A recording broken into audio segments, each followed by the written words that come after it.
அதே போன்று ஏ என்ற எழுத்து உங்கள் பேரில் ஆரம்பிக்கும்போது சரி, எப்படியா இருந்தாலும் சரி 3 முறை இருந்துச்சுன்னா பணம், புகழ் அது தானாக வந்து கொட்டிக்கிட்டே இருக்கும். அதான் நான் முதல்ல சொன்ன மாதிரி பேர் வைக்கிறது சூட்சுமம் நிறைந்தது. அது கணக்கு கிடையாது. நம்ம சொல்லிக்கலாம் கணக்குன்ட்டு.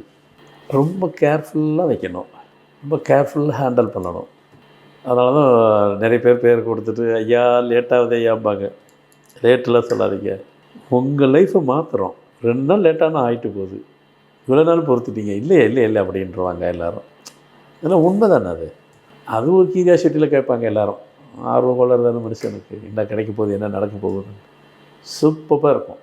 லைஃபினுடைய நம்மளுடைய ஸ்ட்ரக்சரே மாற்றி கொடுத்துரும். வேறு லெவலில் கொண்டு போய் விட்டுரும். அப்போ 5 ஏ இருந்ததுன்னா பணம், புகழ், அதாவது குறிப்பாக 5 ஒரு பேரில் 5 ஏ இருந்ததுனாக்கா பெரும் கோடீஸ்வரனை ஆக்கி விட்டுரும் அவங்கள. நீங்கள் போதும் சொல்கிறவங்களுக்கு பணத்தை கொட்டிடும். கூடயே புகழும் கொட்டிடும். நீங்கள் சார்ந்த துறையில் உங்களை அப் டு லைஃப் வரைக்கும் நீங்கள் நினைக்கிற அளவுக்கு நீங்கள் அதில் நீடிக்கலாம். இந்த துறையில் நமக்கு போதும், சம்பாதிச்சது போதும், புகழ் போதும், பரவாயில்ல இருக்கட்டும், முடியல போதும், இதுவே போதும் அப்படின்னு சொல்லி நீங்கள் எப்போ ஃபீல் பண்ணுறீங்களோ அது வரைக்கும் இருக்கலாம். அவ்வளோ பவர் அதில் இருக்குது.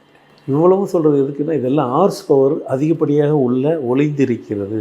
அது உங்களை கடத்தி கொண்டு போகும், வாழ்க்கையை நடத்தி கொண்டு போகும், அடுத்த கட்டத்துக்கு உங்களை லைஃப்பை நகர்த்தி கொண்டு போகிறதுக்கு உண்டான ஹார்ஸ் பவர் இந்த எண்ணங்களுக்கெல்லாம் மிகுதியாக இருக்கிறது.